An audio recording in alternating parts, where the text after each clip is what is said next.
everyone. As Richard says, my name is Jordan Masanga. I'm your newly elected programs director and also the current CIO at Oregon PERS.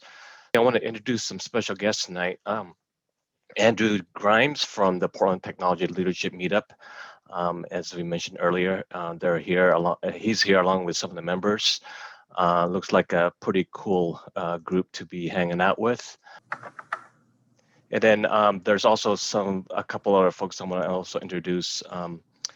We have Elise Rosenberg, a deputy CIO from City of Portland tonight. Todd Lind, VP of e-commerce at Gear Up Sports, as well as Shane Perry, information security and risk officer from Oregon PERS. So they'll hopefully provide some insight on their plans to return to the workplace. So let's go ahead and get started. As I mentioned, Tony, he's going to be facilitating tonight's event. So Tony. Yeah, Jordan mentioned that I have handed over the reins of program leadership to him. Good luck, Jordan. I appreciate your help. I'm going to remain helping out for a while because I do love the group and we have a lot of really fascinating conversations. And tonight is one that I've been looking forward to a lot because I know that everybody's interested in this topic. And I think that what the real goal for tonight is that we hear different perspectives, that different people from different industries who have different timelines and different priorities get to share what their current plan is. We did, as Jordan suggested, we spiked the team with a few plants, but the real goal is to hear from as many folks as we can. I'm going to go ahead and text out or chat out, I think, if I get it right, a list of questions that might help you as you're discussing. If you get called on or you get stuck, there's some questions that you can answer there. But the whole point tonight is to just basically have a good time talking about what our plans are in terms of returning to work, specifically what your plans are. Are you going to go hybrid? Do you know for sure? Do you, what are your concerns? Do you have security concerns? Do you have HR concerns? How are you taking care of your people? What impacts overall in your organization have they had? I'm going to go ahead and just start with Shane and then ask Todd to jump in after that, and then Elise, our three plants, and let you guys go ahead and give us a feeling. And then after that, if you would, and you'd like to share, please use the chat and chat to me that you would like to share, so I don't just randomly have to pick on people that are shy. And then I'll ignore all of those and I'll pick on the people that are shy. So anyway, Shane, go ahead. I understand you're kind of one of your primary responsibilities at work is to manage the return to work and continuation in the technology field or across the company.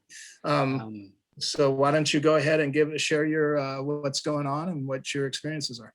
Sure thing. Thank you. Thanks for inviting me to the group tonight. So again, as everyone said, my name is Shane Perry. So I'm the Information Security and Risk Officer for PERS. And part of my responsibility, in addition to security, is continuity. So in continuity, as you will, where does the pandemic fit, right? Squarely in the middle of our of continuity management.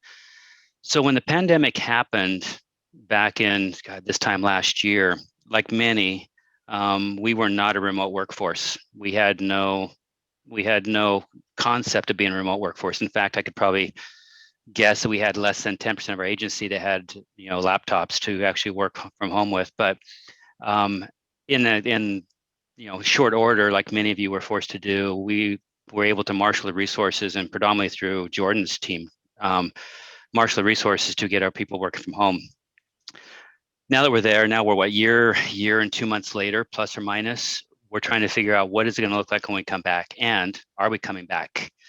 So some of the things that we're doing over at PERS, one of them is an example. We have sort of two channels going on.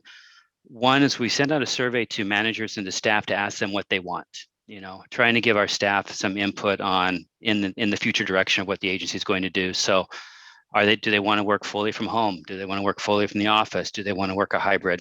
So we're trying to take their input. And I should mention that PERS is a union shop. I'm not sure if many of you have other union employees. So that poses some additional challenges for us in ensuring that whatever we do fits in line with the CBA. So we're going to do this from one area. But then on the other side, we have the state of Oregon. that is looking at it from an enterprise perspective, because when you take this opportunity, like Manny, we had prior to the pandemic, we had 4 locations. Post-pandemic, we're going to be down to maybe 3, and even moving beyond that, we may actually go down to 1 or 2, and it depends on how this transition happens. Do we actually go to a full hybrid and all the complexities around with that? But we can go into more details. But relating to what the state of Oregon is doing, they want to make sure that there's sort of equity across all agencies as well. So while PERS could potentially be a wholly remote workforce, other agencies may not because of their requirements to have people in front of the public. So they're trying to look at it from an overall enterprise perspective. So whatever we do in an agency sort of fit in line with that. But in general, that's where we're starting. We're looking at our return to work efforts, and I can dig into those concepts now, or I can open it up and let people ask questions, and we can go back into that. So I'll take the lead. How do you want to go from there? Or do you have questions for me so far? No? Questions will. Tony. And do you have, I know this question from Nate, so I just open it to you and then I'll move on. Okay. Do you see a situation where employees do not want to return and they're requesting to be remote, and that you're going to have to deal with that? And how would you deal with it? Yes, and yes. So while we don't have our results back yet, we're going to have our survey results officially by next Tuesday. Approximately 68 to 70% of the results we have back now are saying they want to work from home 100% of the time. Wow. That's from the staff's perspective. But we have managers, and I'm an old school manager. Sometimes we like our people close. So we're trying to balance what management's requirements are for their staff as well as what the staff's requirements are. And trying not to mandate that, hey, my staff has to work here, because one of the things we did earlier is we tried to take all of the processes we had in the agency and determine whether they need to be done on premise or could be done remotely. So when we looked across the enterprise, there's only literally 2 functions that we've discovered, maybe 3, that require physical hands-on activity in the office. Some of that is document control, that we have document management area we have where we're ingesting a lot of content, and we're not fully digital yet. So we have a lot of paper we're handling that has to be scanned, or at least put into scanners manually. We have facilities, and we have help desk. So we have a number of those areas that will require people in the office. But across the agency, if we look at what the jobs are being done, not many of them really need to be in the office anymore. But we're not going to shut the doors come September 1 and say, we're never going to come back to the office. We need to phase this in, because we need to understand what the goal of leadership is. Is the ultimate goal from your organization to consolidate physical premises, save money, right? Save facilities. So you need that kind of guidance to start with. But if you're not quite there, then we're easing into it. Well, we're going to move into a hybrid model. We're not going to do a lot of significant cubicle changes. I saw here earlier, just because we're not quite sure. In a year from, we're going to open back up the public in September if the governor's directions hold tight. So that's when we'll have most of our people that want to coming back is September 1. So we're going to gauge it to see what that looks like. But we're putting some plans together, and we have a team called a reconstitution team that I'm a part of with some others, that we are talking about these topics. What does a safe workplace look like when they come back? How do we maintain, the thing that everyone's talking about is equity. Even when you come back or stay at home, many people that want to come back to the office are doing so because they want the collaboration, but also want the face time with management. So, your career aspects, many people want that face time in an office. And when you're remote 100% of the time, you're going to lose that. So how do we, from an agency, ensure that we are not forgetting about all our remote people when we talk about opportunities, collaboration, those kinds of things? So those are the things we're struggling with, or actually trying to address as we move forward. But we will be a hybrid world coming back. Well, thanks, Shane. I appreciate your comments. And feel free to jump back in the conversation as we move on. Todd, I know that you have a pretty hybrid organization. You're going to have folks that literally cannot work remote, and then folks that can. You're running an e-commerce operation with an actual warehouse and delivery, and also technical operations and web building. So what are your perspectives? Yeah, good description. We currently have about 65 employees. Approximately 40 of those are working in a facility, either doing production or production preparation. So they have to be in a facility. We don't really have a choice there. The balance of our workforce, though, our intent is to go hybrid. It's been very interesting talking to each of our independent organizations about what their needs are and what they want, and it's been a little bit all over the board. We have a number of people that really want to get back into some office space. We have a large sales force that is decentralized, and they have no intent of ever coming back into the office. They were kind of cranky when we talked about them maybe having to. So, and I think that's going to work fine for us right now. In terms of we're growing very rapidly, and so we are constantly looking at facilities and what that looks like. I can tell you that our point of view on the type of facilities we need is changing quite a bit in terms of most of us, because we're in production, we're always looking at flex space. So we're looking at space that has both warehousing or production facilities as well as office space. Definitely downsizing our office space. And looking at more collaborative spaces rather than individual cubes or single space or single offices, I should say. We feel like that's going to be a good piece for us going forward, having a number of conference rooms as well as just, some collaborative space available for people to drop in and work at as well. I think, in terms of the expectations, what we're really curious to find is we didn't see a lot of drop in productivity throughout COVID. Our question is, I think we have a number of employees that had long commutes that were definitely more productive because they're avoiding those long commutes now and that commute time. We also have another group that I'm not sure, they weren't just bored and didn't have anything else to do, so they worked. So we're really curious to start benchmarking some of that and see if we lose any productivity maintaining this type of, hybrid model. So I think that's where we're going moving forward. Can I jump on your question about productivity really quick, which I think it's an interesting concept or interesting topic when we talk about productivity of our workforce, because while I know our management will say we're far more productive than we have been in the past, I'm really curious to see how that manifests over a long period of time when we go to this hybrid world, because it's new, it's novel, we've never done it before. So the first year was great, but I can attest that a lot of people are getting burned out over the topic. Living where you work is not necessarily all it's cracked up to be. Right. So I'm with you in the idea of I'm curious to see how productivity really will manifest itself with this percentage of people that work remote fully 100% of the time, how that sort of translates into productivity for the agency. Yeah, I agree. I think the other thing that's really interesting to me, we are a rapidly growing company. Mm-hmm. And I think there is so much activity that happens in the hallway when people are in the same space. Now when every time I want to talk to somebody, I have to set an appointment to talk to them because we're not in the same space, and often we don't react as quickly as we possibly could have, or we may not have some ideas that we're bouncing off each other that, I think about these things and I forget to write them down, and then 2 days later is when I have a call with that individual and I've totally forgotten about some fabulous idea that I'm sure would have made us millions. So yeah, it's going to be really interesting.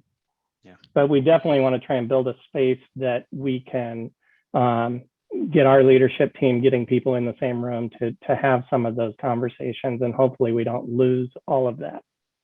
Yeah. That, if I may, Tony, one more thing, I will just say that with my sales team, one very interesting thing that one of our sales leaders has been doing is, as they are training, they are just leaving them on Zoom all day long. So they're just mirroring them rather than trying to set a bunch of training and informational stuff. They're working with them live all day long. So I thought that was pretty creative, and it's been pretty effective for that team. Yeah, interesting you say that, Todd. I was going to bring that up too as we transition to Elise. That one thing I've been doing, I have a remote team that's even more remote because I have contract employees out of the country and in other states, but we have actually instituted working meetings where we will literally sit on Zoom for 2-3 hours. And sometimes it's just literally just like you would be across a cube, not talking a lot. It's kind of interesting and a new practice, but every once in a while, someone will say, "Hey, Tony, you know," and you forget that you were even on Zoom. But I'm interested if anybody else is doing that. I think it's sort of luxurious and wonderful, and something I've said a number of times is how inexpensive video conferencing is. It's absolutely a wonderful value add to our market, to our enterprises, and I just shudder to think what would have happened if COVID had happened 15 years ago or so. Video conferencing had gotten its act together, but yeah, so along with that, another question that was out there, Elise, was if anyone's seeing remote work as a potential for retention or for acquisition by advertising that for key roles. So anyway, why don't you start by letting us or reminding us what your environment is like, and then take it from there. Sure. Thanks for having me. I'm Elise Rosenberg. I'm the Deputy CTO for the City of Portland. So we have about 6,000 or so full FTE. We swell to about 10,000 during the summer with parks and other, or in a normal time we do. And of the 6,000 regular FTE, we're about a 60-40 split, remote and on-site. And the on-site is, again, related to job necessity. You can't fight a fire remotely. You can't pave a road remotely. In the IT shop, we're about 250-ish and about 80-20, 80% remote, 20% on site for, again, things like we support the public safety radio system. We have to have the towers up. That's been exciting in snow and fire this year as well. So as far as just our general thinking, some of you who work in Portland might be familiar with the Portland building. The city had just done a $190+ million renovation in the sort of nightmare COVID scenario, 6x6 open cubicles. We had moved in, we were the first to move in. We moved in December of 2019. We went home in March of 2020. And so definitely a lot of thinking about how that can be done safely. In terms of just our overall return to work thinking, we have sort of two lines of discussion happening simultaneously. One is around the policy side. And so those are things, Shane, like you mentioned, equity, not just, we're also multiple unions. And, you know, Tony, you mentioned things like the wonder of video conference. Well, if you live in a section of town that doesn't get good bandwidth, if you are a parent, you know, women disproportionately impacted by the schooling situation, I think that's going to really play into our return to work thinking as well. We follow the school system a lot. And so video can be challenging in parenting scenarios. And in just life scenarios. So lots of equity implications and lots of information security implications. We work with a ton of secure data on the law enforcement side, credit card, tax data. And so we've been really rethinking and rebuilding the way that we think about information security. Just in terms of the remote versus on-site, we're really trying to think about why we would do each. So don't come back because I'm an old school manager and I need to see your butt in a seat. That's not a good reason. Come back because we want to collaborate, but what does that really mean? Do you have to have the whole team there to collaborate? How do you do that safely? So what's really the philosophy? What are you trying to achieve by having people come on site versus what really is the better work that can be done remotely? And we have a lot of thought around, we're a local government employer. And so to one of the questions about retention, we have this policy debate about, should we live in the community we represent? how do you represent the values of Portland as the Portland local government if you live in Bend or Fort Lauderdale or Mexico? And should we be part of the economic recovery versus maybe we could attract a more diverse workforce. We could attract specialties that are hard to come by with government pay, frankly, in the Portland market. So there's a lot of debate like that on the policy side.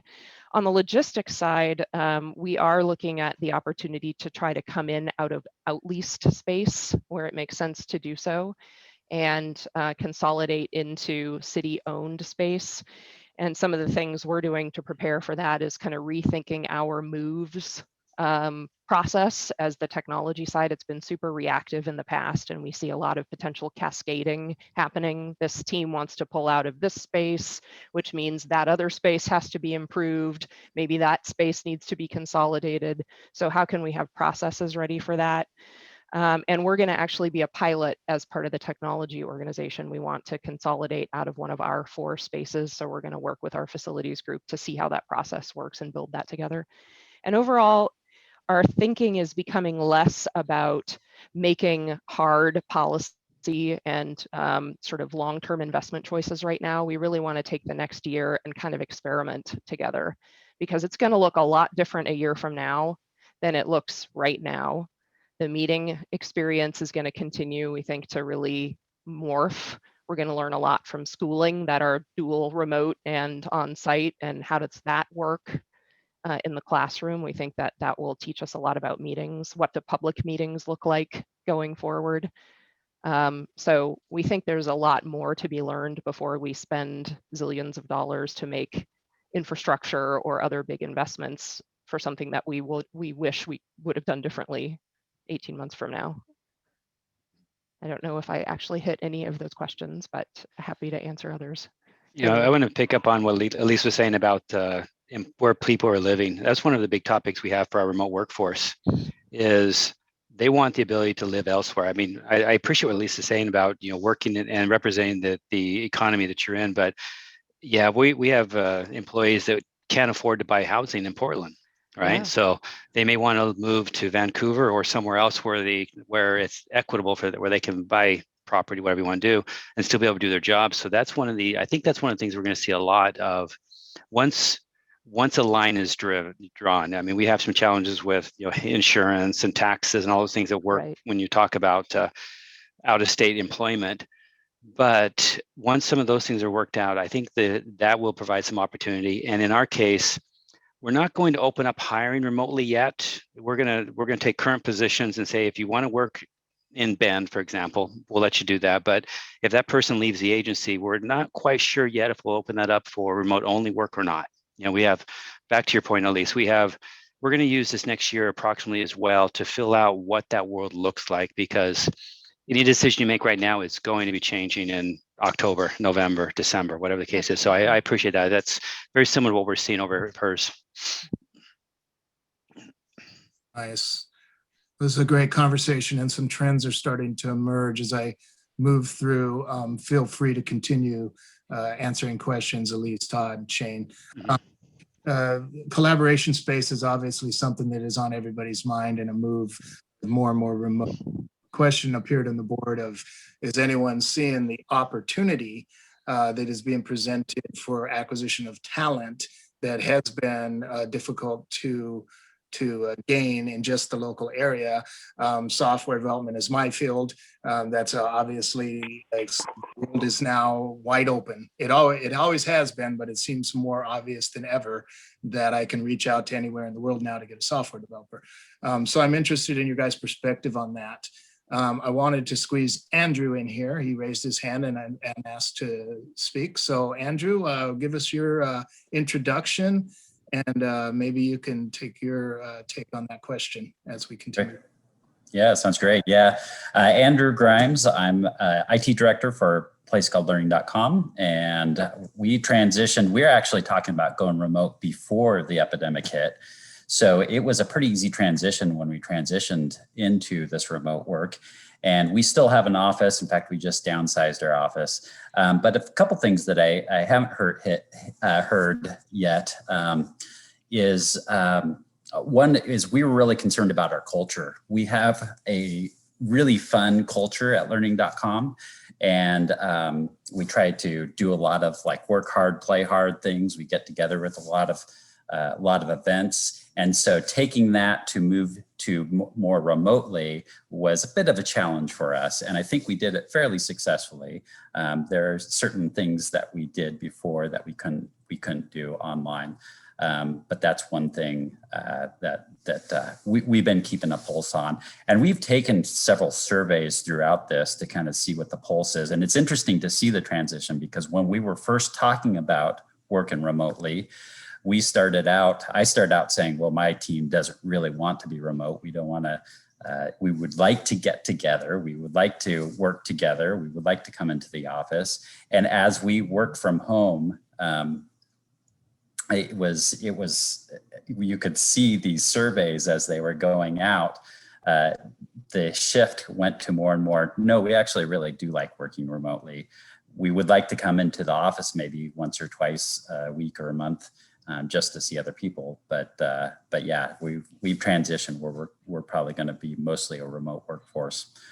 Another thing that's interesting that I've always kept the pulse on is productivity. And my observation has been those employees who were working hard before are still working hard now. And those who didn't work as hard or lost focus during the day, those are the employees that are losing focus at home. Those are, of course, subjective measurements at this point. But I also have a friend who they do a lot of billing back to customers. And so they saw directly how the impact of working from home has had. And there's been about a 20% loss in productivity. So that always makes me give a little pause of, okay, am I really looking at this correctly? And I think in some ways, it's hard to believe that we're different than that. I feel like productivity is still high. I can tell you that there's been a lot of employees that feel like they've been putting in a lot more hours. And I think it's just that idea of, they probably took an extended lunch. And so then they're working a little later to get their work done. And they sit at their computer later in the day now. And so they end up spending a lot of time in their office. So one thing that I had to do was really manage my team and say, okay, you need to put in some good practices to keep that schedule. And so every once in a while, we'll have a meeting, just kind of a refresher of what those characteristics are of what keeps you engaged at work. And I think that also plays into that culture too, of keeping those communications going. It's easy to kind of do those things up front, but then let them kind of trail off. And it's really important to keep those online events and those communications going as far as keeping them motivated and engaged into work. So those are the few things that we're struggling with. I think as we go back, we've already downsized. We just moved in this last month into a smaller space. It's more of a collaborative space where there's commuter desks where you can come in and work. But because a large number of people are going to be remote and we're hiring people from across the country now, we can't have a bunch of people in a conference room like we used to. And in that sense, we also have our communication has gone up a lot. We used to have a lot of complaints with these surveys that we would do on a yearly basis about interdepartment communication and communication that was happening across the company. And that seems to have really diminished, and there seems to be this real feeling that people are communicating really well. And part of what plays into that is those who were remote before always felt like they were on the outside and couldn't always have the same level of communication, and those people now are in the inside. And then another thing is that there is a lot more communication going on from a company level. So it's been, for the most part, a real positive transition for our company. And we're going to continue with the hybrid model and allow people to work from home and mostly work from home. And we'll only have a few people that actually show up in the office on a daily basis. Great comments, Andrew. And hey, this is group participation time. Productivity has come up a couple of times. So everybody get your little chat out. And let's just do a quick group survey. Productivity impact of remote work. Positive, negative, no change, and throw out any small comment you want to say about that. So go ahead and do that now so we can get some voices in the mix. While we're doing the survey, can I comment on what Andrew was commenting on as far as culture? I think it's interesting because I have a small team of only 3 people, but I have to make a concerted effort to stay connected with them because they're remote, whereas when they're in the office, I didn't need to do that. So from a management perspective, we need to teach our managers how to manage remotely because we don't have it. And whether that's, enforcing the culture or otherwise. But the other thing that we are struggling with when we talk about productivity, which is great in your survey here, how do you really evaluate remote productivity? We're not a widget shop. I don't know what many of you are, but I can't measure how many times, I fill out a piece of paper. So we're looking at what can we provide for managers to help them monitor their productivity, not in a negative sense, but to actually be able to answer this question effectively, because I can't with my staff. They're doing their job, but are they better or worse off today than they were pre-pandemic? It's hard to say unless we start really putting some measures in place. So I think those are 2 big challenges agencies and organizations are going to have moving forward in this world, at least those that have not done it before. Many organizations have this down, but for us, it's going to be new territory. I appreciate, Shane, your comment about changing the way managers manage. It really cannot be clock-based anymore, unless you're like a help desk or a support agency where it really is. It really needs to be results-based. And, we're trying to have a lot of empathy for what's happening in people's lives. I saw one comment about it's hard at home with distractions, and that might be a reason, Robin, for you eventually to want to go back to the office. That's not the case for others, or it is the case for others, and they're going to have to stay at home because the kids don't have another option, or the adult care doesn't have another option, or your dog is in mourning or whatever. So it is lots to learn. Yeah, I think the other thing that concerns me about the work at home and future productivity is, especially with my team, I have a lot of younger workers. They're living in apartments. Their at-home office space is their living room or the counter of their kitchen or that type of thing. And so it's been really important for me to try and make sure they have enough tools and enough things to set up an office that is separated so that they can actually leave work at the end of the day.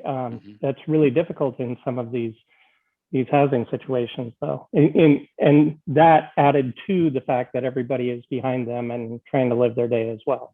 So I think that's the reason why I don't really trust the productivity numbers that are coming out, because we're all in this new world and we're just sort of, I like that comment, Elise, that we're sort of, we are, in fact, we've heard in our agency, we're not expected to get as much done as we used to. I mean, you almost hear it out loud because of, again, children at home, homeschooling, whatever the case is. So I've even in my own case, my expectations are lower for my staff, but that can't be permanent. We need to get back to whatever the agencies or companies need moving forward. So how do we achieve that in a hybrid, fully remote, fully on-premise workforce? But the collaboration is huge in that space too. But yeah, it's going to be a challenge for us all. Well, hey, I'm fascinated by some of the answers that we're getting in the chat. If you guys are noticing that, honestly, I see a lot more positive. I'm a little bit surprised by that, and in some ways, maybe I'm not. I'm going to put a little plug in here. I'm a software developer, and I've been studying the processes of agile development for my entire career, and I would suggest a software developer that you consider looking into agile development as a means of measuring productivity. It doesn't only work in software, and we've been practicing measuring productivity without having hard widget measurability for a very long time. And you might consider some of the concepts of point systems and continuous collaboration and some of the concepts in Agile, if you haven't already. I know I'm not saying anything new. I'll echo that too. We have switched a while ago to kind of a mix between Scrum and Kanban, and it changed the way I managed. Rather than making sure butts are in the seat from 8 to 5. Now the team almost critiques those who are less productive. And so, yeah, I'd echo that. That's using Agile is a great method for that. I'm going to spring ahead. another survey on you, not right now, but I did want to give Bob Leek, you have a question. I know you wanted to ask the entire group, so I want to try and some voices in here. So introduce yourself and ask your question. Hi, everybody. Bob Leek, currently Deputy CIO in Clark County, which is Las Vegas, Nevada. Still a member of the SIM board there and finishing out my term, formerly the CIO at Multnomah County. The question I had as people answer what their plans are is one of the big things that flared up early in the transition to working from home was around workers' comp. And the fact that now that you're working from home, that is a workplace, and therefore workers' comp guidelines apply. Here, we are implementing a work from home policy that includes a checklist that requires you to acknowledge that if you have more than 3 steps in your house, you have a rider for your insurance policy for accidental trip and fall, that you have a working smoke detector within 10 feet of wherever you're working. I mean, there's a whole list of things that we've done. And when I asked why, the risk management folks said it is to ensure that if there is a workers' comp claim, we have clearly put the responsibility of a safe house, place, workplace on the back of the employee and not on the workplace. And I'm wondering, as you all answer your plans, if you could sprinkle in what your plans are around that, I'd be interested to see whether workers' comp is still as prevalent an issue as it kind of flared up early in this whole transition of work from home. Great question, Bob. And I would also throw in there along with liability, you also have communication costs and other normal business responsibilities that have been sort of shifted over to be in the responsibility of that apartment renter or homeowner. So yeah, I'd really be interested to hear some folks' perspective on that. So I'll jump in first. And as I mentioned early on, we're a union shop, which also challenges the idea of, I mean, I like the agile concept, get the work done in whatever time frame you need. But in union shop, we also have to manage for breaks and lunches and all that fun stuff to go on.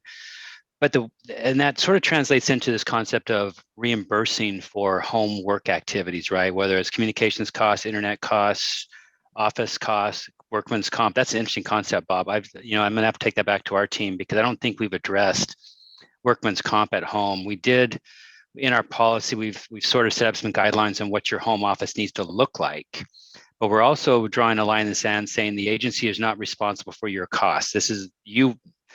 Prior to, in the pandemic, we sent people home because we needed to, but in this choice effort moving forward, if you're choosing to work from home, you're assuming those responsibilities and those costs, opposed to the agency paying for them. Plus, my agency is not rich enough to, I've heard the story that Google gave $1,000 for every employee to set up their home office or something like that. We're never going to do that. So, but it is a trade-off between what the staff's desires are and what they're going to incorporate with versus what the agency can pay for in my organization. But workman's comp again is a good one. I'm gonna have to work on that one. Thanks, Bob. That's a great idea. A great thought. Yeah, Bob, this is Elise. We've talked somewhat about that, although more in the ergonomic space. And part of the concern we've had is, who audits that? How do we know? And nobody wants anybody, we've talked about this with remote support as well. Are we going to set up a new city commissioner and say, here's your laptop, good luck with that? Or are we going to, do some sort of VIP remote support? But who wants anybody in their house right now? And how do we want to handle that going forward? So that is part of our thinking. I haven't heard to the extent of smoke detectors and that kind of thing yet, although I bet we'll get there, and that's a good point. That's also part of this multi-state challenge. It's one of those things that is different state by state, like family leave, like tax rates, like everything else, and so that adds to the complexity. Yeah, we got around the need to go inspect and audit people's home workplaces by saying, you filled out a checklist, you signed it, and so if something happens, you know, it's all on you. And that was a very risk management based way to get around what I think is really more of a human problem, and something that those of us in leadership roles should really be thinking about. You know, is that the message we're trying to send our employees?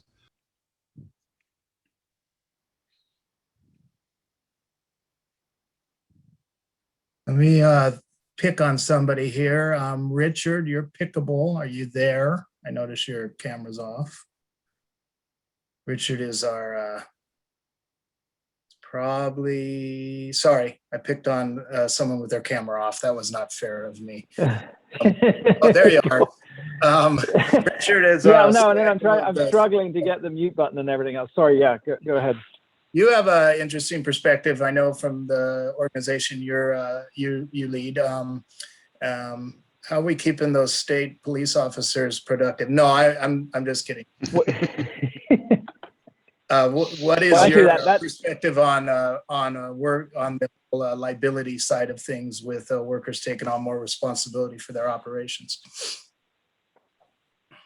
Right, and you know, again, being another state agency, a lot of similar, you know, oversight and management that Shane was discussing. I think the interesting thing from our perspective is, yeah, most of our workforce are all remote and they work out of their cars.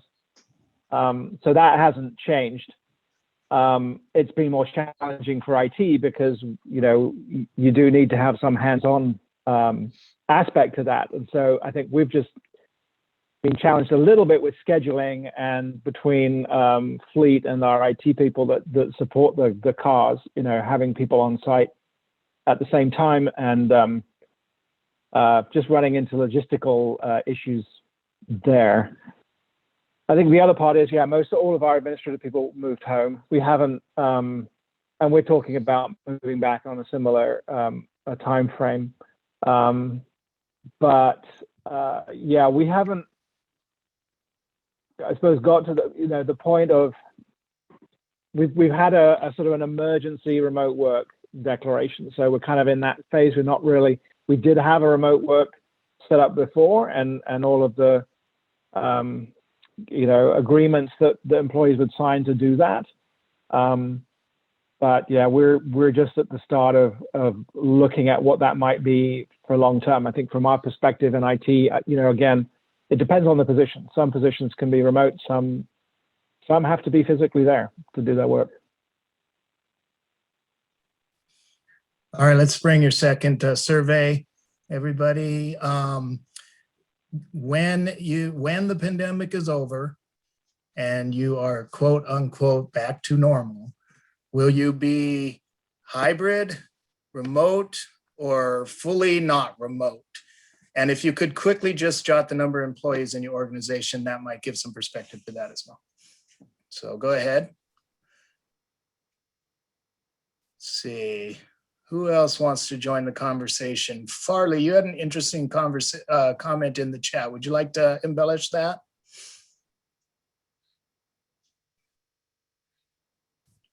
Got to be careful. Let's see. There we go. Is this? Well, I don't think I have video. Video.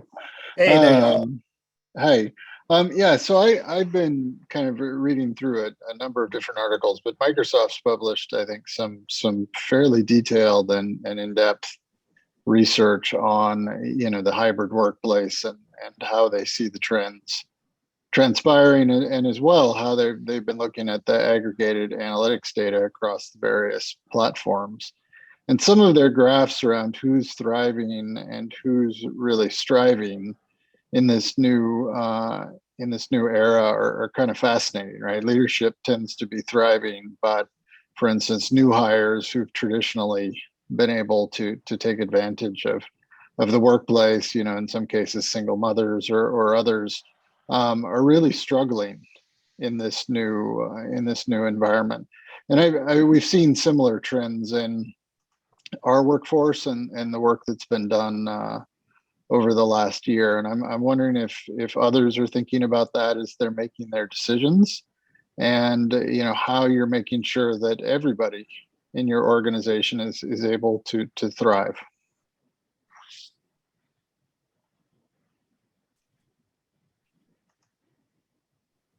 Anybody? I'll take one initial shot, and that will be a fantastic set of books, I think, in a couple of years. That's a great question, and it's really part of that equity consideration we're also having, because people have different, introverts, extroverts, people have different work styles, they have different work requirements. You code all day, you're on the help desk phone all day, so we're grappling with that, and with the culture question. I think those are somewhat tied. We're just starting to be in a place where we're onboarding again, and we're doing kind of some initial, let's meet together as safely as we can, and then let's schedule remote time. And we're trying some cultural things like drop-in times or breaks where a whole division comes together. My CTO and I are going every quarter to every division and doing kind of face-to-face check-ins. But I think that gets back to that, in my mind at least, that sort of philosophy of why would you require people to be in one space or another, or what's the purpose that's served, and what does that team need? So if it's a team that's doing direct community work and they have to be on site, how do we make that a situation that is a want to be instead of a have to be, or as supportive as possible? And how do we not create different silos of remote and of on-site? So that was a bunch of babble. I don't have the answer either. We're definitely thinking about it, and definitely curious for others' perspectives. I think we're going to build a bunch of introverts. When we move remote fully, all of those conversations we have in the hallways are gone. Everything's going to have to be a conscious effort to keep the communications, back to what I mentioned earlier about it's going to be more work to actually be collaborative than it would be in an office environment.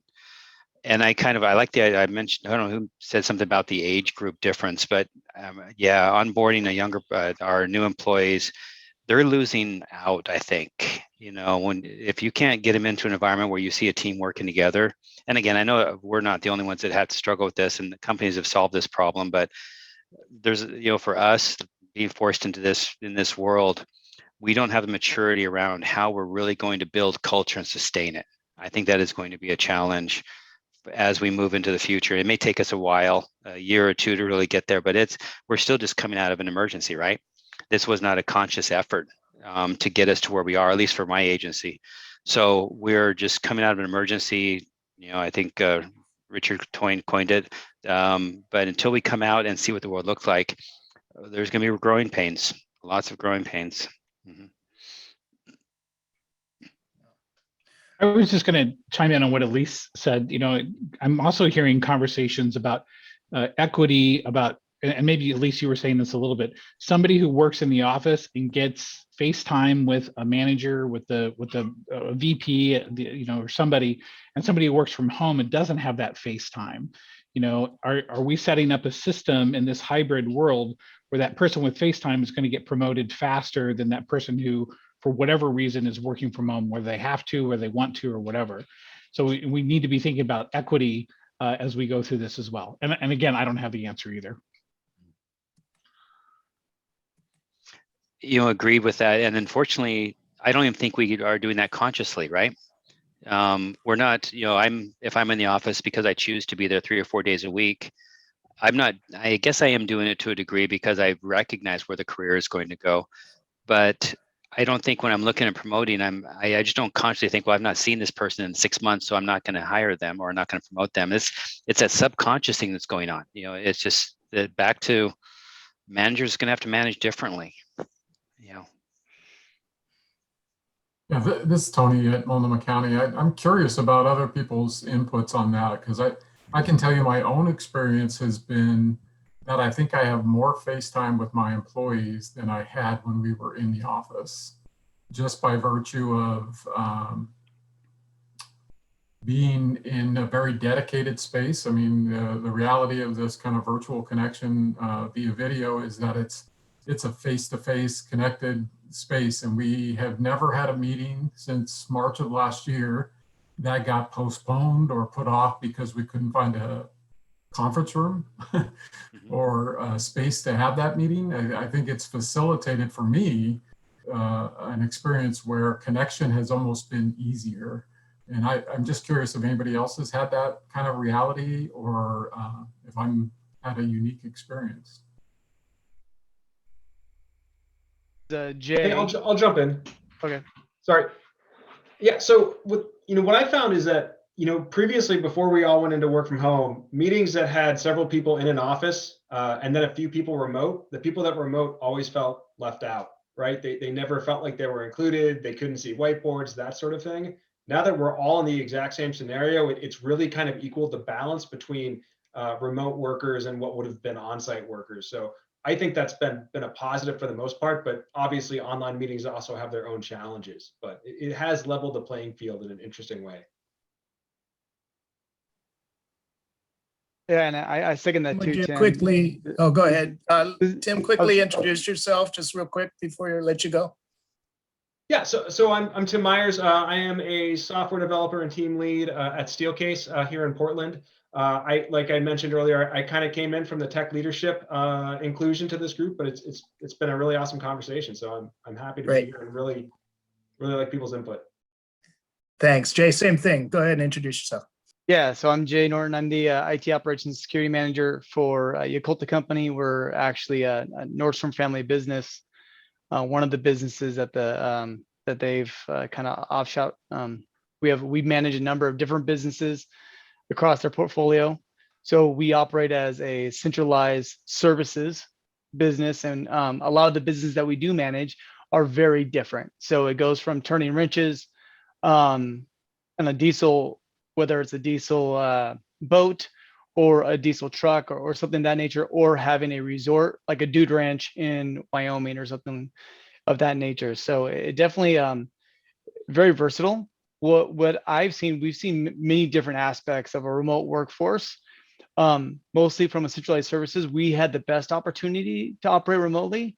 We also had existing workers like mobile service techs and things like that. One of the areas that, as Tony was talking about, is kind of a benefit to us is we had a lot of drop-ins. It's very active. When we were in the office, we had meetings. We wanted to have impromptu meetings here and there. There wasn't a lot of focus time in these meetings or preparation or even practice for how to conduct proper meetings.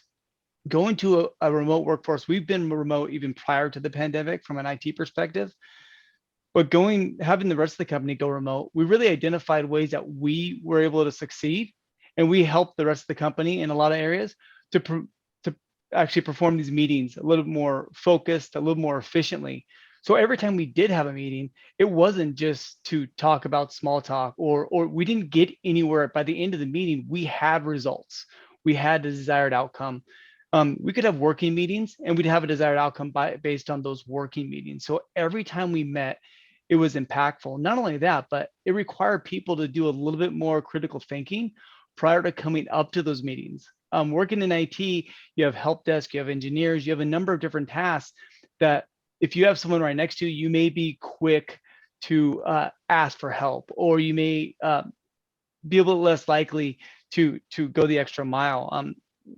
We didn't see that. We saw everybody grow from an IT perspective during this process. Not only that, but we got to see what it was like for these remote businesses that are in Arizona, Oklahoma, Texas, Hawaii, all these other locations. We got to see what they were experiencing remotely. So we have a lot of services that we offer from our centralized services location. It was really important that we said, okay, you guys, what's your VPN like? What troubles do you have? I mean, there are dozens of things that working from the centralized services, we just take for granted. And we've heard this over years and years. That's why we initially went remote, was to really support the business better in all these different locations. So I think it's been impactful, and there's going to be cons no matter what you do. It's never going to be 100% pros, in this area. You have to identify what those cons are and try to deal with those from a leadership perspective and try to help people along, because some people are going to be slower than others in adopting new techniques. So really, from a leadership approach, it really took a long time for us to it took almost throughout this whole year to start helping people out. But once we started getting people to jump on board, those meetings improved, like Tony said, and those results really started to come, really just show that we're winning. So it was good. You want to get the ball rolling? Yeah, thank you very much, Jordan. All right, survey number 3 coming up. I love this conversation. Please jump in if you have something to say. I'm going to call on somebody, but the survey is, given everything you know in your experience, all things, however you want to answer the question, from a work point of view, from a personal point of view, whatever, looking for a date. Look for a date, huh? I'll just chime in and say, I don't think that I think we need to let go of the concept of normal as it was before. I think we're all in our Kubler-Ross curve right now of mourning for things we loved about the past. But I think we need to embrace the fact that it's not going to look the same. And that's an awesome opportunity if we treat it well. So sorry to No, that's okay. rain on your survey. Nice. No, I like it. All it. bust out and turn into butterflies, because this is the chrysalis we're coming out of. So. Yeah. I love it. And the answers are rolling in. And it is one that I expected to get lots of different perspectives on. Greg, I love your answer. This fall and never. So again, prompting dialogue. It's interesting to get everybody's different perspective on these things. Let's see. Anybody have something they want to jump in on? There were a couple questions back there.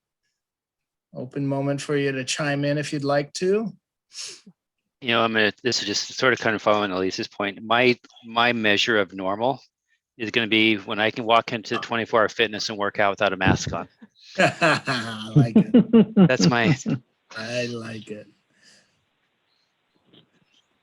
So yeah, and go ahead, Richard. Hey, Tony. Yeah, no, Tony. I had another question, which was, I think there's an aspect of unforeseen benefits for remote work.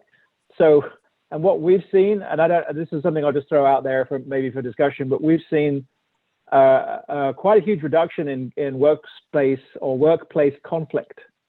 And that was my understanding was, before I came on board in my new position, you'd be dealing with a handful of HR, investigations or complaints or whatever any given month, and that's kind of dropped to 0. I mean, what's interesting is I have seen 1 or 2 come back, but it's been at a much lower rate than we had before when we were in person. I'm curious what other people's experiences are. That's a funny topic you bring up, because we had the same experience, that workforce complaints, basically people don't like each other, from what I can tell. So when they're in the same building, they complain a lot. But when they're not in the same building, it's back that pros and cons, whoever's talking about it. Yeah, one of the pros is we don't have those kinds of complaints anymore, because people are not too close to each other. They don't, and I think that doesn't say a lot about us as individuals, that we have to be remote to get along with somebody. But we have the same issue at the agency. No, and I'll just add, on the other hand, my wife wants me to get out of the house at least one day a week. So I'm very interested. A couple of people answered the previous survey that they are going back to 100% in office. I'd love to hear from you, without calling you out directly, but I will. How is it going for you, knowing that kind of the big popular movement is hybrid and remote and everybody's looking at that? What are the struggles with those of you who are going 100% back into the office? You know who you are. I can see it.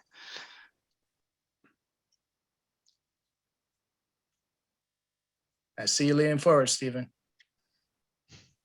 I think that we're going to have turnover, just based on the conversations that I've had.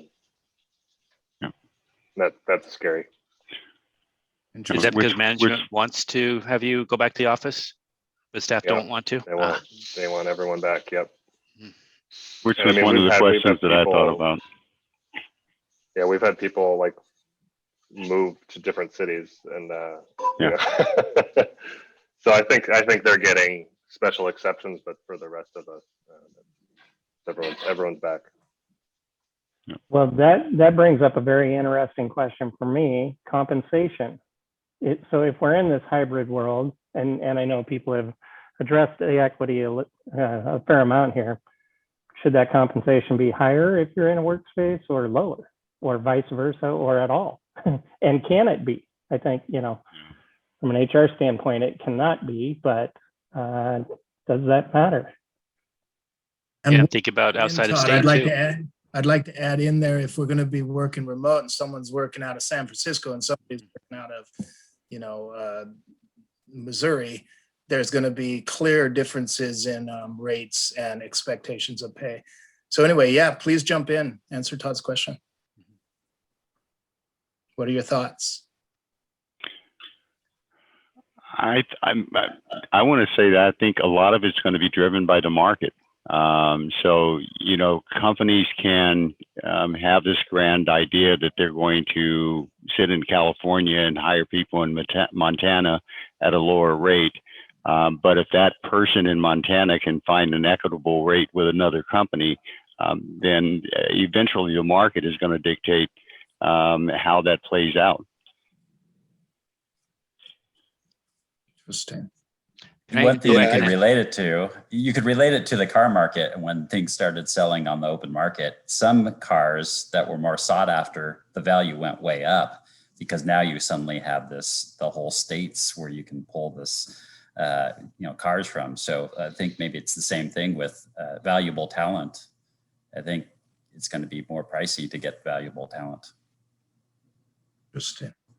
Yeah, this is Nathan Beal, Rise Partnership. I think I've just recently gone through a job search, and I've seen that there are remote companies out there that were founded completely remotely, and they have built that into their compensation model, where they have a central location, their headquarters, if you will, and they base everything off of that. So when they price something, they go plus or minus a certain percentage based on the market rate for that area. So if you're based in Portland, Oregon, then, when you're looking in Iowa, the price is minus X percent. And when you're looking in San Francisco or New York, the price is plus a certain percent. And, I think there's models out there that have adapted to this, or that were built on that other organizations will be able to kind of use as a model and will adapt to, because the market, will balance itself out eventually, but that stuff all plays in. I think it's there if we look for it. It's a fascinating conversation from technology and development point of view. Developers now can work anywhere in the world. And so it is putting pressure, for sure, upward pressure on the costs for developers who now have a lot broader selection of companies that they're able to work at. I'm wondering if that's the same for the rest of you. I've noticed, Deborah, you suggested the same thing, and I'm finding that to be true. Do you want to talk a little bit about that? Yes, we've hired about 5 developers just in the last month, and I'm noticing that they're requesting wages that are higher than their manager that's hiring. So that's awkward, and it's caused us to a little bit. It's caused us to do some compensation reviews. My team is based in Vancouver, but the home ship is in Ohio. Cost of living a little less in Ohio, so it's been an interesting transition now that the whole country is really opened up as a marketplace. It's forcing the wages higher even for the mothership in Ohio. One thing I will say, since my microphone is on, we talked about culture and how to get folks who are newly onboarded into the company culture and how to do that well. One thing that our company did this last year that I think has been really very important is the leadership team scheduled a monthly, at minimum, town hall where all of the executives spoke to the entire company over video conference, and they shared more personal stories. They shared more frequent updates about the progress of the business and how it's doing and new initiatives. And I think all of the feedback I got from my team was it really helped them stay engaged and motivated. And this last week, our company put together a new employee orientation, and it was short video presentations from each functional leader of the company. So a little bit of a personal introduction, a little bit of intro about how to navigate the function in the business, a lot about just what the function does in general, an introduction to the company's focus, some of their strategies going forward, their current plans. And it was about a 4-hour show, so to speak, that was recorded. And then that'll be passed on for all new associates as they onboard. And I thought it was really an awesome presentation. And I could tell just by the facial expressions of the new folks onboarded that I think it was very impactful and probably the best orientation they've ever had in the on-site or remote world. So that was, I think, a real leap forward for us that we'll be able to retain after we transcend into whatever the new reality is.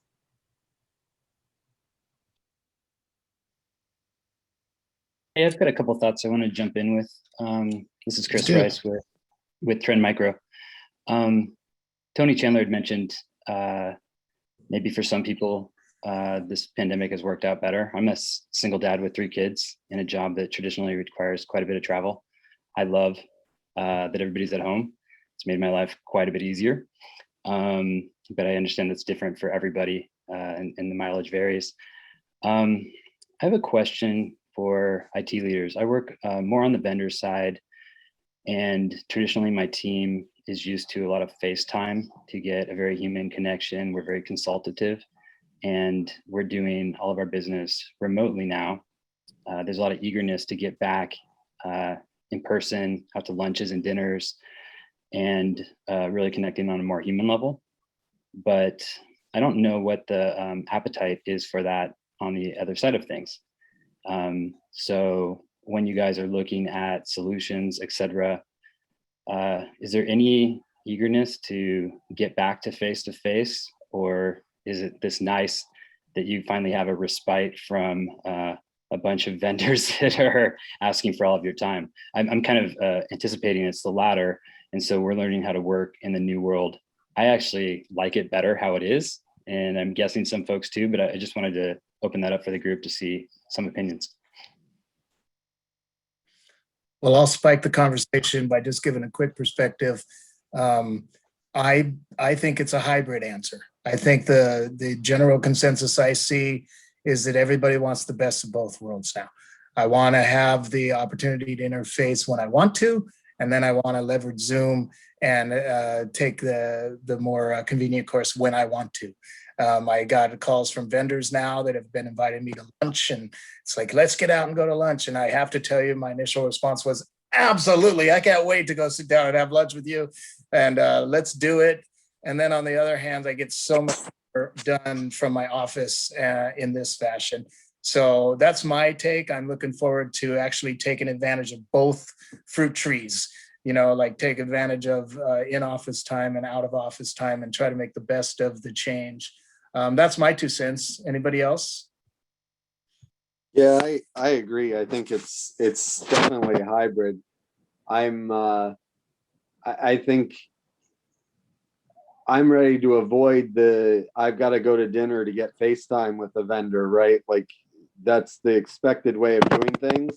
You know, I don't need to have a monthly check-in or a quarterly check-in that has to be predicated on taking out an evening or a long lunch to make that happen. But, you know, we sign a deal with you and you want to go out to lunch, great. You know, that I think it's finding that balance again that makes it more appropriate. And, you know, to each their own is probably where it falls. But, you know, I'm certainly ready to see some face-to-face interaction with people and build some more face-to-face connections, but it's not, I don't want to see it become the default again, where I've got to do the extra time to make something happen, or just because I have to, that, you know, I'd like to gain some productivity back opposed to that. I'm with you, Nathan, from the other side of things. And by the way, I did see your comment in the chat at the beginning about straightaway cocktails being delivered to the door. And we'll see what we can do from a sponsorship perspective for the next meeting. We'll try to make it a little bit more interactive. I just got out of one where a vendor did a happy hour, and they sent those out to us, and we sat down and they walked us through those cocktails. So, you know, that was awesome. I'm still feeling the effect, quite honestly, and trying to sober up so I can go pick up my kids. But, you know, it was a nice change of pace to have that at home and not have to worry about, you know, driving or anything like that. So yeah, it's an option. And this is Mike Jackson. This is Mike Jackson. That's my brother-in-law's company. So if anybody has any questions, please fire it my way. Nice. Go ahead and send out a chat if you'd like to make a plug. And perfect. I think the point out of all of this is that we could focus on the challenges, but it sounds like if we reframe, we're actually going into a world with quite a few more options where people can kind of pick their route of doing business a little bit more organically for what suits them. I saw an interesting case study one time. I think it was a courtyard at a big university, and they had built it, you know, it's all grass, and they were going to pave it with some sort of geometric, you know, framework of sidewalks. But the architect had an idea to just let it sit for a year and let the students walk over it and trample it, so to speak. And then from a bird's eye view, it created like some curved pathways, most traveled, some were thicker than others. And then after a year, they paved it, right? So it wasn't muddy, but you ended up with this very organic result that was based off how people actually like to get from building to building based off the traffic patterns. And so it went totally beyond somebody's preconceived notion of what would be most efficient or aesthetic.